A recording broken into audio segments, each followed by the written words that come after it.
अभाज्य गुणनखंड विधि द्वारा निम्नलिखित पूर्णांकों के एलसीएम और एचसीएफ ज्ञात करना है। यानी जो हमको दो संख्या तीन संख्या दिया हुआ है उसको क्या करना है, फैक्टराइजेशन मेथड से एलसीएम और एचसीएफ फाइंड आउट करके दिखाना है। तो चलिए हम लोग देखते हैं। इससे पहले वाला क्वेश्चन भी इसी तरह था, लेकिन उसमें क्या था, दो संख्या दिया हुआ था। ठीक है, तो दो संख्या का जो प्रोसेस होता है वही प्रोसेस आपको तीन संख्या या चार संख्या का होता है। ठीक है, तो इसमें भी वही प्रोसेस फैक्टराइजेशन मेथड से हम क्या निकालेंगे, हम एलसीएम और एचसीएफ ज्ञात करेंगे। तो चलिए हम लोग देखते हैं। सबसे पहला क्वेश्चन जो है कहता है 12, 15 और 21 का क्या निकालना है, एलसीएम और एचसीएफ निकालना है बाय फैक्टराइजेशन मेथड से। तो सबसे पहले जो संख्या हमको दिया हुआ है उस संख्या का क्या करना है, फैक्टर तोड़ना है। तो सबसे पहले यहाँ पे लिखते हैं 21, 21 का फैक्टर तोड़ते हैं। तो चलिए यहाँ पे साइड में फैक्टर तोड़ना है। ठीक है, तो कितना से लगेगा, तो 3 से लग सकता है, 3 7 जा। ठीक है, उसके बाद कितना से, तो 7 से। अब उसके बाद कितना का फैक्टर लगाना है, 15 का। तो यहाँ पे 15 का फैक्टर लगा दीजिए। 3 से 3 5 जा। ठीक है, उसके बाद 5 से तो 5 1 जा। ठीक है, उसके बाद कितना का करना है, तो 21 का करना है। 21 का फैक्टर लगाते हैं तो कितना से हो गया, 3 से 3 7 जा, उसके बाद 7 से 7 1 जा। जो संख्या दिया रहेगा सारा संख्या का क्या करना है, एक जगह फैक्टर तोड़ लेना है। फैक्टर तोड़ने के बाद एक एक संख्या के बराबर में उसका फैक्टर लिख देना है। तो यहाँ पे 21 का फैक्टर कितना आया है, तो 3 आया, 7 आया। ठीक है, उसके बाद कितना है, 1 नहीं भी लिखेंगे तो चलेगा। ठीक है, उसके बाद कितना है 15, तब 15 का फैक्टर लिख लीजिए। तब 15 का फैक्टर क्या है, 3 इंटू 5। ठीक है, उसके बाद क्या है, 21 का फैक्टर लिख लीजिए।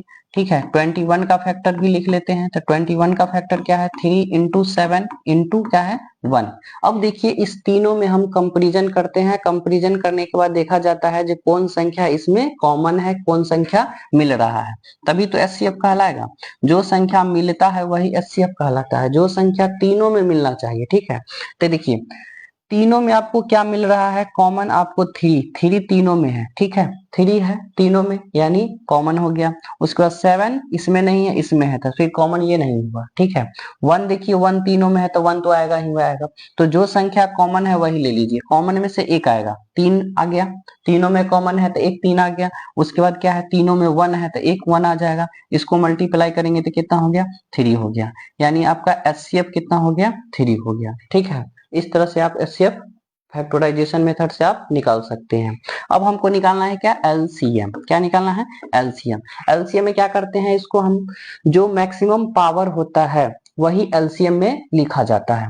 तो देखिए इसमें 3 1 टाइम्स, इसमें भी कितना है 1 टाइम्स, इसमें भी कितना है 1 टाइम्स है। ठीक है, तो जब सब में एक ही बार है 3 तो क्या करना है, एक 3 आ जाएगा एलसीएम, एक 3 आ जाएगा, सारा का काम खत्म हो गया। उसके बाद देखना है 7, इसमें एक है इसमें एक है, यानी दोनों में एक एक है तो फिर से एक 7 आ गया। ठीक है, सिंगल 5 है तो 5 भी एक आ जाएगा। उसके बाद 1 आप लिखे चाहे नहीं लिखे कोई दिक्कत नहीं है, चलिए हम लिख देते हैं। अब इसको मल्टीप्लाई कर दीजिए। तो 5 3 जा 15। ठीक है, अब 15 को कितना से मल्टीप्लाई करना है, तो 7 से मल्टीप्लाई करना है। तो 15 7 जा 105। ठीक है, हो गया आपका यही आंसर। यानी क्या हो गया, यह एलसीएम हो गया। और ऊपर वाला क्या कहलाएगा, एलसीएम कहलाएगा। एलसीएम और एचसीएफ। ठीक है, ऊपर वाला एचसीएफ हो गया, नीचे वाला एलसीएम हो गया। एचसीएफ में क्या करना है, छोटा पावर देखा जाता है या न तो दोनों में से कोनो कॉमन देखिए, जो कॉमन होगा वही क्या होगा, एचसीएफ होगा। और एलसीएम में क्या करते हैं, मैक्सिमम पावर देखते हैं और जो सिंगल रहता है उसको क्या करते हैं, मल्टीप्लाई कर देते हैं, वही क्या कहलाएगा, एलसीएम कहलाएगा। ठीक है,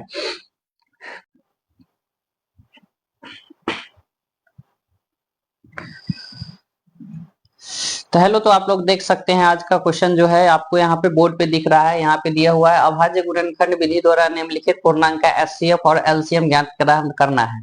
इसमें से क्या किए हैं, इससे पहले जो वीडियो हम लोग देखे थे उसमें भी क्या करना था, फैक्टराइजेशन मेथड से एलसीएम और एचसीएफ निकालना था, लेकिन इसमें भी हम लोग को देखना है एलसीएम एचसीएफ ही निकालना है। लेकिन इसमें क्या है, जो 2 से ज्यादा संख्या है, ठीक है 3 है। ठीक है, तो इसमें भी बनाने का प्रोसेस वही होगा। तो चलिए इस टाइप के क्वेश्चन को हम लोग डील करते हैं। फैक्टराइजेशन मेथड से एलसीएम एचसीएफ कैसे निकालते हैं, तो हम लोग देख रहे हैं क्वेश्चन नंबर यहाँ पे हम लोग चल रहे हैं। क्वेश्चन नंबर हम लोग देख लेते हैं 2। ठीक है, क्वेश्चन नंबर कितना देखेंगे, 2 नंबर क्वेश्चन में क्या दिया हुआ है, तो यहाँ पे हम देखिए, यहाँ पे दिया हुआ है 17 23 और 29। इसमें क्या करना है, फैक्टराइजेशन मेथड से हमको एलसीएम एचसीएफ फाइंड आउट करके बताना है। तो चलिए फर्स्ट ऑफ ऑल हम लोग देख लेते हैं क्वेश्चन नंबर सेकंड क्वेश्चन में कहता है 17, 29 और 23 का एलसीएम एचसीएफ फाइंड आउट करना है। तो ठीक है, चलिए हम लोग सबसे पहले जो संख्या दिया रहता है उसका फैक्टर तोड़ते हैं। तो 17 का फैक्टर तोड़ेंगे तो कितना होगा, 17 इंटू 1 हो सकता है। ठीक है, 23 का फैक्टर तोड़ेंगे तो क्या होगा, 23 इंटू 1 हो जाएगा। 29 का फैक्टर तोड़ेंगे तो क्या होगा, 29 इंटू 1 हो जाएगा। जब किसी भी दो या दो से अधिक संख्या दिया रहेगा तो उसको क्या करना है, पहले फैक्टर तोड़ने के बाद उसको जितना फैक्टर होगा उस संख्या के बराबर में लिखना है। लिखने के बाद देखना है जो यहाँ पे देखना है जो किस संख्या से पेयर मिल रहा है, तीनों में मिलना चाहिए। तो देखिए 17 इसमें है लेकिन इस दोनों में नहीं है, 23 इसमें है, इस दोनों में नहीं है, यानी हमको कोई भी संख्या पेयर जोड़ा में नहीं मिल रहा है, तीनों में नहीं मिल रहा है। जब तीनों में नहीं मिल रहा है तब क्या देखना है आपको, ये जो 1 है 1 तीनों में इंडिकेट कर रहा है। ठीक है, अगर कोई भी संख्या हमको मैचिंग नहीं कर रहा है तो इसका मतलब समझिएगा जो उस संख्या का जो एचसीएफ होगा कितना होगा, 1 होगा। तो यहाँ पे इस संख्या का एचसीएफ कितना होगा, इस संख्या का जो एचसीएफ होगा, एचसीएफ जो होगा यहाँ पे कितना हो जाएगा, 1 हो जाएगा। ठीक है, इस संख्या का एचसीएफ कितना हो गया, 1 हो गया। जो संख्या कॉमन रहता है वही संख्या क्या कहलाता है, एचसीएफ कहलाता है। ठीक है, तो चलिए अब हम चलते हैं क्वेश्चन, इसी में एलसीएम निकालना है। तो हम चलते हैं एलसीएम की तरफ।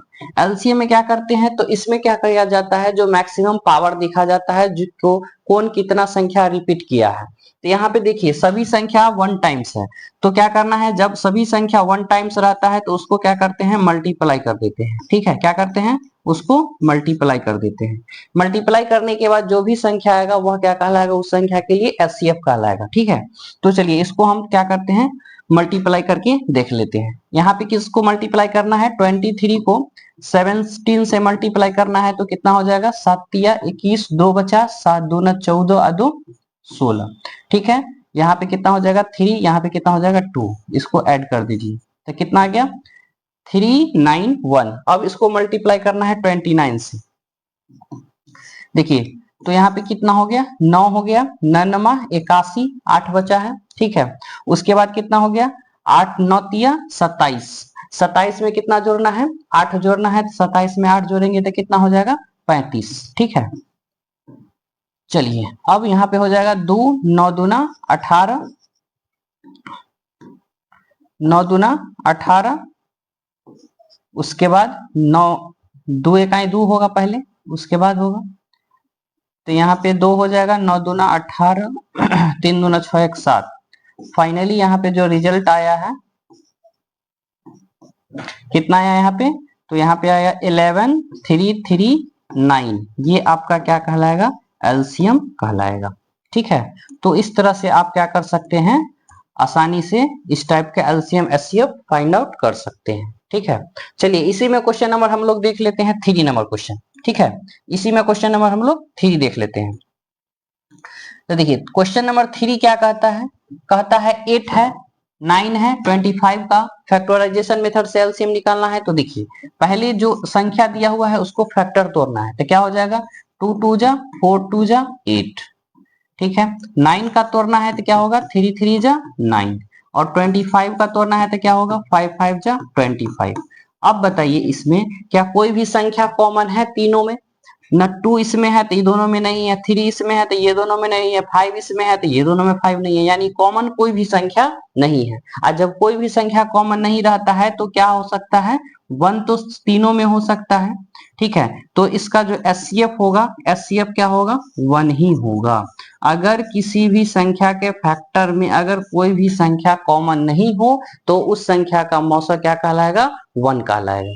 क्लियर है, तो चलिए अब इसी में हम चलते हैं एलसीएम। क्या करते हैं, एलसीएम में देखते हैं। तो हम अभी बताए हैं जो एलसीएम में क्या होता है, जो मैक्सिमम पावर संख्या का दिखा जाता है, जो संख्या का मैक्सिमम पावर होता है उसको देखना है, जो कितना संख्या का कितना पावर है, जिसका मैक्सिमम पावर होता है वही का कहलाता है, उसमें एलसीएम में लिखा जाता है। तो यहाँ पे देखते हैं, यहाँ पे 2 कितना टाइम्स है, 1 2 3 3 टाइम्स है, 3 कितना टाइम्स है 2 टाइम्स है, और 5 कितना टाइम्स है 2 टाइम्स है। तो इसमें सारा आ जाएगा क्योंकि मैक्सिमम 2 कितना टाइम्स रिपीट किया है, 3 टाइम्स रिपीट किया है, उसके बाद 3 कितना है 2 टाइम्स है, 5 कितना है 2 टाइम्स है, अब इसको क्या करना है, फाइनली इसको मल्टीप्लाई कर देना है, और जितना मल्टीप्लाई करके आएगा वही इसका क्या कहलाएगा, एलसीएम कहलाएगा। तो देखिए यहाँ पे मल्टीप्लाई करते हैं तो 2 को 3 टाइम्स लिखना है तो क्या हो जाएगा, 8 हो जाएगा। 3 को 2 टाइम्स तो 9 होगा, और 5 को 2 टाइम्स कितना होगा, 25 होगा। अब इसको तीनों को मल्टीप्लाई करके जितना आएगा वही रिजल्ट होगा। तो देखिए मल्टीप्लाई करते हैं 25 को 8 से, तो कितना हो जाएगा, 8 5 जा 40, ठीक है, और 8 2 जा 16, 16 में 4 जोड़ेंगे तो कितना, 20, 20 को 9 से मल्टीप्लाई कर दीजिए तो कितना आ गया, 9 2 जा 18, यानी यह आपको क्या कहलाएगा, आपका एलसीएम कहलाएगा। तो इस तरह से किसी भी दो या दो से अधिक संख्या दिया रहेगा और बोला जाएगा अभाज्य गुणनखंड विधि से यानी फैक्टराइजेशन मेथड से एलसीएम एचसीएफ निकालना है, तो आप आसानी से इस तरह से फैक्टर तोड़ के निकाल सकते हैं।